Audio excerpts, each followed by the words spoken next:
అందరికీ నమస్తే అండి. Good morning. ఈనాడు, ఆంధ్రజ్యోతి, సాక్షి 3 పత్రికల్లో వచ్చిన ప్రధానమైన వార్తలు, వాటిలో వాస్తవాలు, ఉద్దేశాలు అన్నీ కూడా మనం ఈ వీడియోలో ఉన్నదో అన్నట్టు చూద్దామండి. ఈరోజు బయట ఉన్నాను జర్నీలో, అందుకని ల్యాప్టాప్లో చేయాల్సి వస్తుంది. అయినా సరే ఫుల్ ఫ్లెడ్జ్డ్గా పూర్తి వీడియో చేస్తాను, చివరి వరకు చూడండి. ముఖ్యంగా పాకిస్తాన్లో నిన్న రైలు హైజాక్ చేశారు తీవ్రవాదులు. ఆ రైల్లో సుమారుగా 500 మంది ప్రయాణికులు ఉన్నట్టు లెక్కలు వేస్తున్నారు. దాన్ని ఈనాడులో హైలైట్ చేశారనమాట, బ్యానర్ వార్త. పాక్లో రైలు హైజాకు, బలోచ్ మిలిటెంట్ల కాల్పులు, 30 మంది భద్రతా సిబ్బంది మృతి, మిలిటెంట్ల చెరలో 182 మంది, 80 మందిని కాపాడిన ప్రభుత్వ దళాలు, 13 మంది తీవ్రవాదుల హతం. పాకిస్తాన్లో వేర్పాటువాద బలోచ్ మిలిటెంట్లు మంగళవారం చెలరైపోయారు. ప్రయాణికులు రైలుపై దాడికి దిగి హైజాక్ చేశారు. 6 భద్రతా సిబ్బందిని చంపేశారు. అయితే ఈ సంఖ్య 30 దాకా ఉండొచ్చని అనధికార సమాచారం.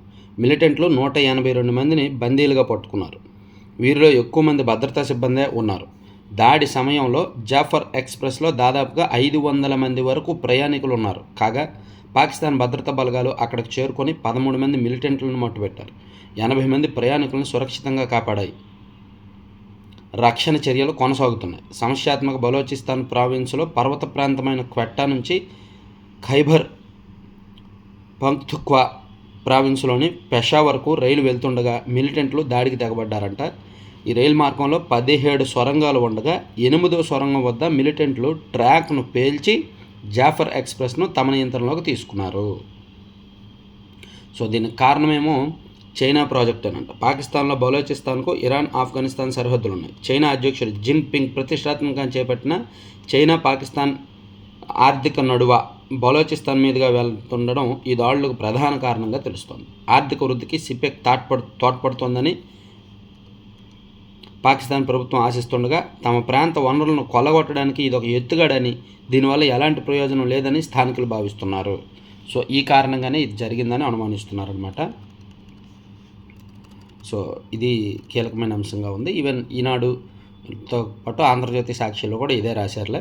సో ఈ అంశాన్ని పక్కన పెడితే, నిన్న శాసనసభలో సీఎం చంద్రబాబు నాయుడు గారు నేరాలకు సంబంధించిన అంశాల మీద సుదీర్ఘ ప్రసంగం చేశారు. చాలాసేపు మాట్లాడారు. రాజకీయ ముసుగులో నేరాలు చేస్తే మాత్రం ఉపేక్షించము, తాట తీస్తాము. రాష్ట్రంలో డ్రోన్లతో రాత్రి పెట్రోలింగ్ జరుగుతోంది. శక్తి యాప్తో ఆడబిడ్డలకు రక్షణ. శాసనసభలో ముఖ్యమంత్రి చంద్రబాబు. సో గతంలో నేను ముఖ్యమంత్రిగా ఉన్నప్పుడు దాచేపల్లిలో ఒక ఘటన జరిగింది. సో ఆ ఘటన అనంతరం మనం కొన్ని టీమ్స్ని ఏర్పాటు చేశాము ఆ వ్యక్తిని పట్టుకోవడానికి. అప్పుడు తనకు తానే భయపడి ఉరివేసుకున్నాడు. ఆ పరిస్థితి కల్పించాము. సో అప్పటి నుంచి కూడా ఇప్పుడుకి ఇంకా కట్టుదిట్టమైన భద్రత ఉంది అని సీఎం గారు మొత్తం అనేక విషయాలు మాట్లాడారనమాట. సో ఆడపిల్లల రక్షణకు సంబంధించి, మహిళల రక్షణకు సంబంధించి ఏ విధమైన చర్యలు తీసుకుంటున్నాము, ఇంకా ఎటువంటి ప్లానింగ్స్ ఉన్నాయి అనేది చంద్రబాబు గారు మాట్లాడారు. అండ్ హోంమంత్రి అనిత గారు కూడా సుదీర్ఘ ప్రసంగం చేశారు ఈ అంశం మీద. రాజకీయ ముసుగులో నేరాలు ఘోరాలు చేసి తప్పించుకుంటామంటే వారి ఆటలు సాగనీయబోమని ముఖ్యమంత్రి చంద్రబాబు హెచ్చరించారు. ఎవరైనా ప్రభుత్వాన్ని సవాల్ చేస్తే ఎలాంటి పరిణామాలు ఉంటాయో చూస్తారు. శాంతి భద్రతల పరిరక్షణలో ఎక్కడ రాజీ పడేది లేదు.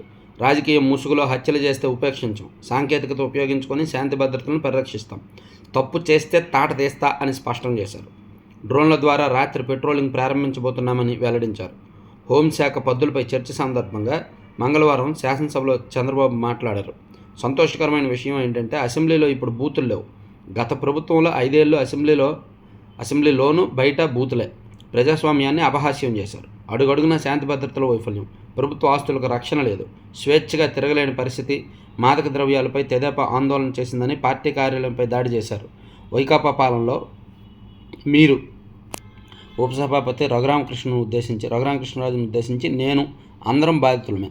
శాంతి భద్రతలపై అసెంబ్లీలో ఒక్కరోజు చర్చించిన దాఖలాలు లేవు అని గత ప్రభుత్వ వ్యవహారం పైన కూడా మండిపడ్డారు. సో ఇదే అంశాన్ని ఆంధ్రజ్యోతిలో కూడా హైలైట్ చేశారండి. తప్పు చేస్తే తాట తీస్తాం, శాంతి భద్రతలకు విఘాతం కలిగిస్తే ఉపేక్షించాం సీఎం. రౌడీలు, ఫ్యాక్షనిస్టులు అనే మాట వినబడకూడదు. ఆడబిడ్డల జోలికి వస్తే అదే చివరి రోజు అవుతుంది. మహిళలకు రక్షణగా శక్తి యాప్ ప్రారంభించాం. గంజాయి డ్రగ్స్పై ఈగల్ యుద్ధం ఆపేది లేదు. నేరస్తులకు కూటమి ప్రభుత్వం సింహస్వప్నం. శాసనసభలో సీఎం హెచ్చరికలని చెప్తూ అలాగే అది శాసనసభలో మాట్లాడారనమాట. అలాగే బయట ఒక మీటింగ్ జరిగిందండి. అక్కడ పాపులేషన్ డైనమిక్స్ అనే సదస్సు ఒకటి జరిగింది. ఆ సదస్సులో కూడా సీఎం గారు మాట్లాడుతూ జనాభా పెరగాలి, ఎక్కువ మంది ఉంటే అంత ఎక్కువ సంక్షేమము, దక్షిణ భారతదేశంలో జననాల రేటు తగ్గుతుంది, రాష్ట్రంలో జననాల రేటు 1.1% నుంచి 2.1 చేరాలి, రిటైర్ అయిన వారు పనిచేస్తే ఉత్పాదక వృద్ధి, ఎస్ఆర్ఎం 10,000 కుటుంబాలను దత్తత తీసుకోవాలి, పాపులేషన్ డైనమిక్స్ సదస్సులో సీఎం చంద్రబాబు అని ఆ మీటింగ్కి సంబంధించి ఒక అంశాన్ని రాశారు. అలాగే ఇక్కడ ఆంధ్రజ్యోతిలో బోరుగడ్డ అనిల్ అంశాన్ని హైలైట్ చేశారు, మొదటి బ్యానర్లో వేశారు. బోరుగడ్డ అనిల్కి నిజానికి నిన్నటితో మధ్యంతర బెయిల్ గడువు పూర్తయింది. అతను నిన్న సాయంత్రం 5లోగా వచ్చి కోర్టులో లొంగిపోవాల్సి ఉంది. కానీ నిన్న సాయంత్రం అతను రాలేదు, వచ్చి లొంగిపోలేదు. మళ్ళీ మధ్యంతర బెయిల్ను పొడిగిస్తూ కోర్టులో పిటిషన్ వేశాడు. హైకోర్టు ఒప్పుకోలేదు, మధ్యంతర బెయిల్ పొడిగించడానికి లేదు, మేము పొడిగించము, నువ్వు ఎలాగైనా ఎక్కడ ఉన్నా సరే ఫ్లైట్లో అయినా సరే వచ్చేయమని చెప్పండి అని చెప్పి బోరుగడ్డ తరపు న్యాయవాదికి హైకోర్టు చాలా గట్టిగా చెప్పింది. అతను ఎక్కడున్నా సరే విమానంలో అయినా సరే వచ్చి లొంగిపోవాల్సిందే సాయంత్రంలోగా అని చెప్పింది. అయినా సరే అతను రాలేదు, లొంగలేదు. సో అతను ఇప్పుడు పరారీలో ఉన్నాడు. అతని ఫోన్ స్విచ్ ఆఫ్లో ఉంది. సెల్ఫీ వీడియో ఒకటి రిలీజ్ చేశాడే కానీ ఎక్కడి నుంచి రిలీజ్ చేశాడే అనేది క్లారిటీ లేదు. అతని ఫోను, అతని కుటుంబ సభ్యుల ఫోన్లు అన్నీ స్విచ్ ఆఫ్లో ఉన్నాయి. సో ఇప్పుడు అతను ఏమైనా విదేశాలకు వెళ్ళిపోతున్నాడా, పారిపోతున్నాడా అనే అనుమానాలు వ్యక్తమవుతున్నాయి అన్నమాట. ఇదిగోండి, బోరుగడ్డ పరార్, బెయిల్ గడువు ముగిసిన గాయబ్, హైకోర్టు ఉత్తర్వులు బేఖాతరు. రాజమండ్రి జైలుకు రాని అనిల్, హైకోర్టుకు జైలు సూపరింటెండెంట్ సమాచారం. సంబంధం లేని వాళ్ళతో పూచీకత్తులు. బెయిలులో ఉన్న సమయంలో తెలంగాణలో చక్కర్లు. నకిలీ సర్టిఫికేట్ సంగతి బయటపడిన వీడియో సందేశంలో బెదిరింపులు. కుటుంబ సభ్యుల ఫోన్లు స్విచ్ ఆఫ్. విదేశాలకు పారిపోయే అవకాశం. రంగంలోకి దిగిన ప్రత్యేక బృందాలు. సో అతనికి మధ్యంతర బెయిల్. ఇక్కడేమో సీఎం గారేమో తప్పు చేస్తే తాట తీస్తామంటున్నారు, ఇక్కడేమో ఇతను గతంలో తప్పులు చేశాడు, ఇప్పుడు ఈజీగా పారిపోతున్నాడు. అది జరుగుతుంది. సో ఈ బోరుగడ్డ అనిల్ వ్యవహారాన్ని ఈవెన్ ఈనాడులో కూడా కింద బ్యానర్లో పెద్ద వార్తగానే రాశారు, లోపల పేజీలో పెద్ద వార్త రాశారు. ఇక మరో కీలకమైన అంశం ఏంటంటే, ఇది రాజధాని నిర్మాణ పనులకు సంబంధించి నిన్న సిఆర్డీఏ అథారిటీ మీటింగ్ జరిగింది. 37,702 కోట్ల విలువైన పనులకు ఆమోదం తెలిపారనమాట. నిన్న మనం రాజధాని అమరావతికి సంబంధించి వీడియో చేసుకున్నాం కదా. సో 37,702 కోట్ల విలువైన పనులకు 70 పనులకు ఆమోదం తెలిపారు. రాజధానిలో ఇప్పటికే టెండర్లు ఖరారు చేసి గుత్తేదారుల ఎంపిక, త్వరలోనే ఎల్ఐఓల జారీ, పనుల ప్రారంభం, మరికొన్ని పనులకి ఈ నెలాఖరులోగా టెండర్లు. సో మొత్తం మీద సుమారుగా 64,721 కోట్ల విలువైన పనులు చేస్తారంటండి. 2027 డిసెంబర్లోగా ఆ పనులన్నీ పూర్తి చేయాలనేది లక్ష్యం అండి రాజధానిలో. ఆ పనులన్నీ కూడా వితిన్ ఈ నెలలోనే టెండర్లు కన్ఫర్మ్ చేసి ప్రారంభించేస్తారు. మొత్తం ఆ పనుల విలువ 64,721 కోట్లు. దానికి నిధులేమో రకరకాల మార్గాల్లో టిడ్కో నుంచి, హడ్కో నుంచి, ప్రపంచ బ్యాంకు నుంచి అండ్ ఏడీబీ నుంచి ఇలా రకరకాలుగా సేకరిస్తున్నారన్నమాట. ఇక మోదీ చేతుల మీదుగా రాజధాని పనుల పునఃప్రారంభం. వచ్చే నెలలో ఘనంగా కార్యక్రమం. 9 ఏళ్ల క్రితం శంకుస్థాపన చేసిన ఆయనే. కూటమి అధికారంలోకి వచ్చాక అమరావతి నిర్మాణానికి పూర్తి స్థాయిలో కేంద్రం అండదండలు. అయితే ఇప్పుడు చెంబుతో తెచ్చాడు ఆయన మట్టిను నీరు, ఈసారి బిందుతో తెస్తాడేమో. ఎందుకంటే ఇప్పుడు పూర్తి స్థాయిలో అండదండలు ఉన్నాయి కదా, అందుకని.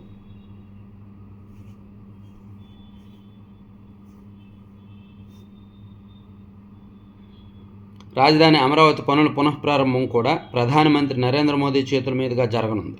రాజధాని పనుల్ని వచ్చే నెలలో అట్టహాసంగా ప్రారంభించేందుకు రాష్ట్ర ప్రభుత్వం సన్నాహాలు చేస్తోంది. దీనికి ప్రధానిని ఆహ్వానించగా ఆయన అంగీకారం తెలిపినట్టు సమాచారం. తేదీ ఇంకా ఖరారు కాలేదు. 9 ఏళ్ల క్రితం రాజధాని పనులకు ప్రధాని మోదీ చేతుల మీదుగానే శంకుస్థాపన జరిగింది. రాజధాని నిర్మాణం వేగంగా జరుగుతున్న తరుణంలో అధికారంలోకి వచ్చిన జగన్ ప్రభుత్వం అమరావతిపై కక్షగట్టి ఎక్కడ పనులు అక్కడే నిలిపివేసింది. అమరావతి విధ్వంసానికి కంకణం కట్టుకుంది. సో మరి అప్పుడు నరేంద్ర మోదీ గారు కేంద్రంలో ఉన్నారుగా, అరే బాబు నేను అది శంకుస్థాపన చేశాను, నా చేతుల మీదుగా పురుడు పోసుకున్న బిడ్డ అది, దాన్ని నాశనం చేయకు, దాన్ని చంపేయకు, దానికి కొంచెం ఊపిరి పోయి అని చెప్పొచ్చుగా నరేంద్ర మోదీ గారు. అప్పుడు జగన్మోహన్ రెడ్డి గారు నాశనం చేశారు, కంకణం కట్టుకున్నారు, ఓకే. మరి వీళ్ళు దాన్ని ఆపాల్సింది కదా, కానీ ఆపలేదు. అదంతా డబుల్ గేమ్. సో ఇప్పుడు మళ్ళీ ఆయనే వచ్చి గతంలో 3 రాజధానుల విధానానికి మద్దతు ఇచ్చారు. బ్యాక్ ఎండ్లో కేంద్రం మద్దతు లేకుండా జగన్మోహన్ రెడ్డి గారు అంత పెద్ద పెద్ద నిర్ణయాలు తీసుకోలేరు. మొత్తం రాష్ట్రంలో జరుగుతున్న చాలా పొలిటికల్ గేమ్స్కి బీజేపీ వాళ్ళే కారణం. ఇప్పుడు మళ్ళీ ఆయనే వచ్చి మళ్ళీ శంకుస్థాపన చేస్తారంట రాజధాని పనులకు. అందుకే గతంలో చెంబుతో తీసుకొచ్చారు మట్టి నీరు, ఈసారి బిందెతో తీసుకొస్తారు. క్యాన్సర్పై యుద్ధం చేస్తేనే అదుపు సాధ్యం. కోవిడ్ను కట్టడి చేసినట్టుగా ప్రణాళికలు రూపొందించాలి. సర్వైకల్కు మించి రొమ్ము క్యాన్సర్లు వస్తున్నాయి. ముందుగా గుర్తిస్తే 90% నయమైనట్టే. అవసరమైన పరీక్షలు ఉచితంగా లేదా రాయితీపై చేయాలి అని నూరి దత్తాత్రేయుడు ఇంటర్వ్యూలో చెప్పారు. చాలా కీలకమైన అంశాలను చెప్పారు. తర్వాత పోసాని విడుదలపై సందిగ్ధం. పోసాని కృష్ణమురళికి 3 కేసుల్లో నిన్న బెయిల్ వచ్చింది, కానీ అతని మీద విడుదల చేసే విషయంలో సందేహం ఉంది. ఎందుకంటే ఇంకా చాలా కేసులు ఉన్నాయి, అందుకని ఆలోచిస్తున్నారు. అతనికి కోర్టు బెయిల్ ఇచ్చినప్పటికీ విడుదల చేసే అవకాశాలు అయితే లేనట్టే కనిపిస్తున్నాయి, చూడాలి. ఇక పోలవరానికి మరో 2705 కోట్ల అడ్వాన్స్ అంట. కేంద్ర జలశక్తి ఆర్థిక శాఖల పచ్చజెండా. ఈ ఆర్థిక సంవత్సరంలో మొత్తం 5512 కోట్లు. ఇన్ని నిధులు కేంద్రం ఇవ్వడం ఇదే తొలిసారి. ఈ ఆర్థిక సంవత్సరం అంట 5512 కోట్లు ఇచ్చారంట. సో కేంద్రం ఇన్ని నిధులు ఇవ్వడం ఇదే తొలిసారని మంచి వార్త రాశారు. పోలవరం ప్రాజెక్టు కేంద్రం సుమారు మరో 2705 కోట్ల అడ్వాన్స్గా విడుదల చేసేందుకు పచ్చజెండా ఊపింది. నాకు అర్థం కాని విషయం ఏంటంటే, నిజానికి ఇదే ఈనాడులో ఇంతకుముందు రాసినట్టున్నారు. మొత్తం మీద 12,124 కోట్ల ఎంతో ఈ ఆర్థిక సంవత్సరంలో అడ్వాన్స్గా ఇస్తుంది కేంద్రం అని. సో అవన్నీ విడతల వారీగా వస్తున్నాయి. ఎనీవే, ఇదైతే మంచి విషయం, కేంద్రం అడ్వాన్స్గా ఇవ్వడం అనేది. గతంలో ఏంటంటే పనులు చేశాక ఆ బిల్స్ ఇస్తే దానికి తగ్గట్టు డబ్బులు రిలీజ్ చేసేవాళ్ళు, రీఎంబర్స్ చేసేవాళ్ళు. కానీ ఇప్పుడు మాత్రం ముందుగానే ఇస్తున్నారు. సో ఇది ఒక రకంగా మంచి విషయమే కదా. కాలువలపై సౌర విద్యుత్ ఉత్పత్తితో స్వయం సమృద్ధి. జలవనరుల శాఖకు నిపుణుల సూచన. చీఫ్ ఇంజనీర్లు కేపీఎంజీతో కలిసి కసరత్తు. త్వరలో ప్రభుత్వానికి ప్రతిపాదన సమర్పణ. జలవనరుల శాఖను ఆర్థికంగా బలోపేతం చేసేందుకు వీలుగా రాష్ట్రంలోని కాలువలపై సౌర విద్యుత్ ఉత్పత్తికి కసరత్తు జరుగుతోంది. ఎత్తిపోతల పథకాల నిర్వహణకు ఏటా 50,000 కోట్లు ఖర్చు అవుతుంది.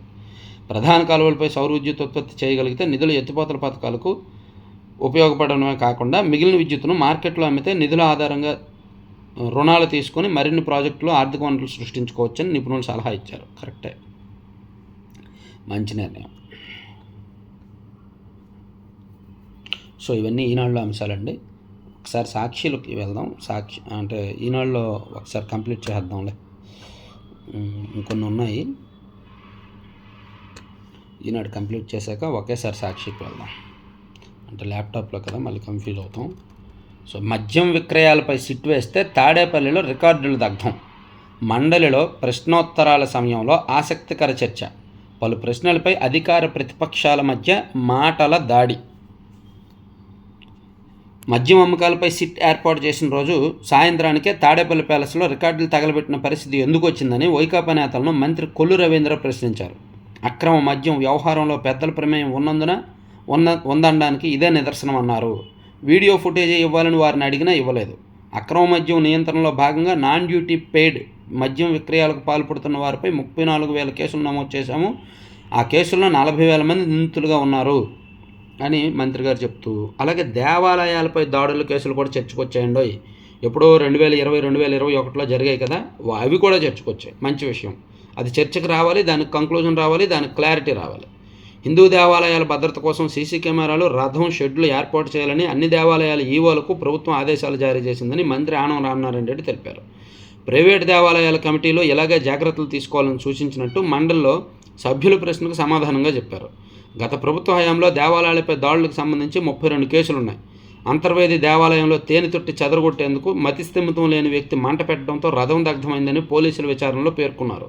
ఉమ్మడి నెల్లూరు జిల్లా నాయుడుపేట మండలం తుమ్మూరు ఆంజనేయ స్వామి విగ్రహం తోక విరిగిన ఘటనపై ఒక వ్యక్తి మద్యం సేవించి శ్రీకాకుళంలో ఉన్న తన భార్యతో ఫోన్లో గొడవపడి ఆమె మీద ఉన్న కోపంతో తోక విరగొట్టినట్టు విచిత్ర వాదనను పోలీసులు పేర్కొన్నారు. ఫకీరయ్య అనే మానసిక రోగి కొండబిట్రగుంటలోని వెంకటేశ్వర స్వామి ఆలయంలో రథాన్ని దగ్ధం చేసినట్టు రికార్డుల్లో రాసి మూసేశారు. ఇలా గత ప్రభుత్వ హయాంలో దేవాలయాల మీద దాడులకు విచిత్రమైన కారణాలు చెప్పి ఆ కేసులన్నీ మూసేశారు. అవన్నీ కూడా నిన్న చర్చకొచ్చాయి. ఇక డ్రోన్లతో ట్రాఫిక్ నియంత్రణ అని హోంమంత్రి గారు చెప్పారు. అలాగే జగన్ ప్రకటించిన కోటి విరాళం ఎక్కడ వచ్చేస్తున్నారు, నోట్లో వచ్చేస్తున్నారు, ఇస్తారు. జగన్ పాలనపై కొడుకుపూడి పాట. ప్రభుత్వ బడుల వైపే మొగ్గేలా చేయాలి. ఏపీ మోడల్ ఎడ్యుకేషన్ గురించి చర్చించేలా పనిచేద్దాం. త్రిభాషా విధానంపై అనవసర రాద్ధాంతం. మంత్రి నారా లోకేష్. సో ప్రభుత్వ బడులను మరింత బలోపేతం చేయడానికి ఎమ్మెల్యేలు కూడా కంకణం కట్టుకోవాలి. అవసరమైతే ఎమ్మెల్యేలు కొన్ని స్కూల్స్ దత్తత తీసుకోవాలి అని లోకేష్ గారు కొన్ని కీలకమైన అంశాలు చెప్పారండి. తర్వాత బాగు చేసే నాయకుడిని చూస్తున్నాం. లోకేష్కు ఉపసభాపతి రఘురామ ప్రశంస. 18వ తేదీన ఎమ్మెల్యేలు ఎమ్మెల్సీలకు క్రీడా పోటీలు ప్రారంభం. ఎమ్మెల్యేలకు ఎమ్మెల్సీలకు క్రీడా పోటీలు ప్రారంభిస్తున్నారంట 18వ తేదీన. మైనింగ్ విధానంలో సంస్కరణలు, పెట్టుబడిదారులను ఆకర్షించేలా కొత్త విధానాలు అంటండి. కొత్త లీజుకు ఈవేలం, ఫీజుల భారం తగ్గింపు, కన్ఫెడరేషన్ అమౌంట్ ఎత్తివేత, గనుల శాఖ ప్రతిపాదన బాగానే ఉంది. రాజమహేంద్రవరంలో కొబ్బరి బోర్డు ఏర్పాటు చేయాలి. లోక్సభలో పురంధేశ్వర డిమాండ్. పోలవరం నిర్మాణం 76.79% పూర్తి.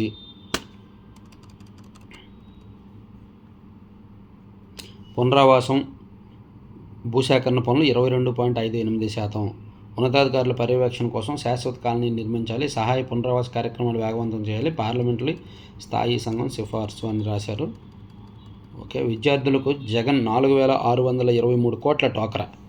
సో అది దాని గురించి అలా ఈరోజు ఫీజు పోరు చేస్తున్నారు. ఇది యువత పోరు ఏదో చేస్తున్నారు. వాళ్ళు బకాయిలు పెట్టి వాళ్ళే ఇప్పుడు రోడ్ల మీదకి వచ్చి ధర్నాలు చేస్తున్నారులే. అదొకసారి చెప్పుకుందాం.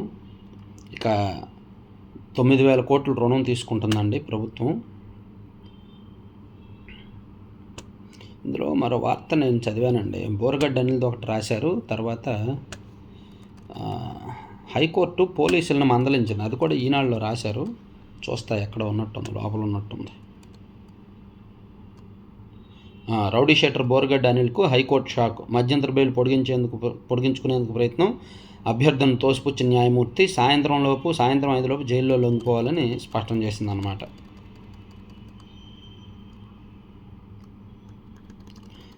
సరే, ఇవన్నీ అయిపోయాయి. తర్వాత సాక్షిలో కొంచెం డీటెయిల్డ్గా చెప్పుకుందాం. ఈనాడు అయిపోయింది. పౌరుల స్వేచ్ఛను హరిస్తుంటే ఊరుకోం. రుజువులు లేకుండా ఊహల ఆధారంగా అరెస్ట్ చేస్తారా? ఎలా పడితే అలా అరెస్ట్ చేస్తామంటే కుదరదు. పోలీసులపై హైకోర్టు ఆగ్రహం. నిజంగా పోలీసుల విషయంలో హైకోర్టు ఈ మధ్య తరచూ సీరియస్ అవుతుంది, కొన్ని కామెంట్స్ చేస్తుంది. మరి ఎందుకో పోలీస్ డిపార్ట్మెంటు గతంలో వైసీపీ అధికారంలో ఉన్నప్పుడు కంప్లీట్గా వాళ్ళకు అనుకూలంగా పనిచేసి హైకోర్టు చేత చివాట్లు తిన్నారు. ఇప్పుడు కూడా అలాంటి తప్పులు జరుగుతున్నాయి. పూర్తిగా పొలిటికల్ రాజకీయపరమైన కేసుల మీద ఎక్కువగా ప్రాధాన్యత పెట్టి ఆధారాలు లేకపోయినా సరే సోషల్ మీడియాలో చిన్న కేసులకు కూడా అరెస్ట్ చేసేసి కనీసం ఛార్జ్ షీట్లు కూడా వేయకుండా ఇబ్బంది పెడుతున్నారు అనేది హైకోర్టు దృష్టికి వెళ్ళింది. హైకోర్టు చాలా సీరియస్గా రెస్పాండ్ అయింది. పోలీసులు చట్టం కంటే ఎక్కువని భావిస్తున్నారు. పౌరుల స్వేచ్ఛను తేలిగ్గా తీసుకునే చర్యలను ఆమోదించడం చిన్న తప్పులే కదా అని వదిలేస్తే రేపు కోర్టులకు వచ్చి మరీ అరెస్టులు చేస్తారు. అంతా బాగుందని చెబితే మౌనంగా ఉంటాం అనుకోవద్దు. మెజిస్ట్రేట్లు సైతం యాంత్రికంగా రిమాండ్లు విధిస్తున్నారు. సోషల్ మీడియా యాక్టివిస్టు అవుతు శ్రీధర్ రెడ్డి రిమాండ్ చట్టవిరుద్ధం. సెక్షన్ 47(1) ప్రకారం పోలీసులు నడుచుకోలేదు. ఆ ఉత్తర్వులను రద్దు చేస్తున్నాం. సో ఇది అంటే చిన్న కేసులకే అరెస్ట్ చేయడం, వెంటనే రిమాండ్ విధించేయడం, వీటన్నింటి పట్ల కూడా హైకోర్టు నిన్న చాలా సీరియస్ కామెంట్స్ చేసింది. పౌరుల స్వేచ్ఛను హరిస్తే మాత్రం మేము చూస్తూ ఊరుకోమని చెప్పి హైకోర్టు చెప్పింది. అది ఒక రకంగా ఇది ప్రభుత్వం కూడా అలర్ట్ అవ్వాలి, పోలీసులను కాస్త సరిదిద్దాలి. మరీ చిన్న వైసీపీ వాళ్ళు కదా అని చెప్పేసి, వైసీపీ సోషల్ మీడియా వాళ్ళు కదా అని చెప్పి చిన్న కేసుల్లో వేధించడం అనేది కరెక్ట్ కాదు. ప్రభుత్వ పెద్దలు కూడా ఆలోచించుకుంటే కరెక్ట్. ఇక యువత పోరు నేడే. విద్యార్థులు నిరుద్యోగులను వంచిస్తున్న కూటమి సర్కారుపై వైఎస్ఆర్సీపీ సమరబేరి. విద్యార్థులు వారి తల్లిదండ్రులు యువతతో కలిసి పోరాడదాం. ఫీజు రియంబర్స్మెంట్, వసతి దీవెన బకాయిలు 4,600 కోట్లు చెల్లించాలని డిమాండ్. వీళ్ళు పెట్టిన బకాయిల మీద వీళ్ళే పోరు చేయడం అంటే మామూలు విషయం కాదు కదా. బహుశా ప్రపంచంలో ఏ రాజకీయ పార్టీకి ఆ దౌర్భాగ్యం పట్టదు. వీళ్ళే సమస్యకు కారణం. వీళ్ళే ఆ సమస్య మీద పోరాడుతున్నారు. చూసారా? ఒక 1 ఇయర్ తర్వాత అంటే బకాయిలు ఉన్నాయంటే అప్పుడు అనుకోవచ్చు, సరే కూటమి ప్రభుత్వం వచ్చింది, సంవత్సరం దాటింది, ఇంకా బకాయిలు చెల్లించలేదు అని. ఇప్పుడు ఇంకా పాత ప్రభుత్వ వాసనలు పోలేదుగా. ఇక పేదలకు ఇచ్చిన ఇళ్ల స్థలాల స్వాధీనం 50,000 మందికి ప్రత్యామ్నాయం చూపుతాం.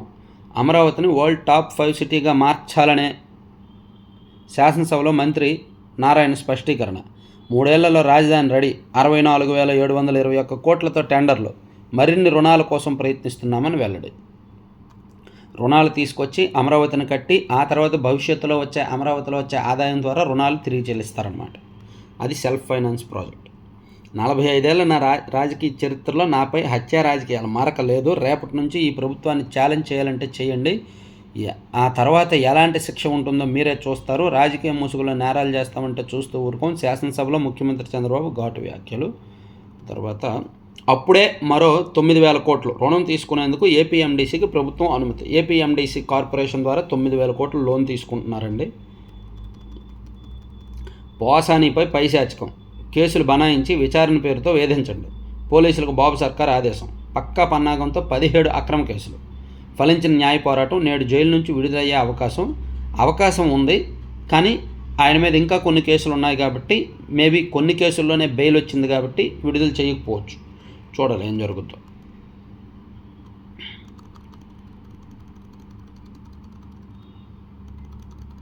సో ఇవన్నీ సాక్షిలో అంశాలు అన్నమాట. సాక్షిలో టారిఫ్లు తగ్గిస్తామని చెప్పలేదు. అమెరికా ఉత్పత్తులపై టారిఫ్లు తగ్గిస్తామని ఎవరికి ఎలాంటి హామీ ఇవ్వలేదని కేంద్ర వాణిజ్య శాఖ తేల్చి చెప్పింది. మరో 25% టారిఫ్ వేస్తున్నాం. కెనడా స్టీల్, అల్యూమినియం దిగుమతులపై టారిఫ్ను మరో 25% పెంచుతున్నట్టు అమెరికా అధ్యక్షుడు ట్రంప్ ప్రకటించారు. అమెరికా ఆర్థిక మాంద్యంతో కొట్టుమిట్టాడుతుంది. ఇంకా త్వరలో రానున్న 6 నెలల్లో ప్రపంచంలో చాలా మార్కెట్లు కుదేలవచ్చు. ఎందుకంటే అమెరికాలో గత 20 రోజుల్లో 340 లక్షల కోట్లు సంపద ఆవిరైందంట ట్రంప్ వచ్చిన తర్వాత. సో ఇంకా కుదేలవచ్చు చాలా షేర్లు. ఆడుదాం ఆంధ్ర ఉంది కదా, దాదాపుగా 119 కోట్ల అవినీతి జరిగిందన్న ఆరోపణలు ఉన్నాయి కదా. సో దీని మీద ఏసీబీ విచారణకు ఆదేశించింది ప్రభుత్వం. అసెంబ్లీలో ఆడుదాం ఆంధ్ర అవినీతిపై ఏసీబీ విచారణ అసెంబ్లీలో ప్రకటించిన ప్రభుత్వం. నాటి మంత్రి రోజా, శాప్ చైర్మన్ బైరెడ్డిపై ఆరోపణలు. 4.5 ఏళ్లు క్రీడల్ని గాలి కొదిలేసిన వైసీపీ చివరి ఏడాదిలో మాత్రం రాష్ట్రమంతా ఓట్లాట. టీషర్ట్లపై వైసీపీ రంగులు, జగన్ బొమ్మలు, ప్రచార వ్యయమంతా అస్మదీయుల జేబుల్లోకి. మైదానంలో వైసీపీ కార్యకర్తల హడావుడి. ఆడుదాం ఆంధ్ర పేరిట 119 కోట్ల ఖర్చు.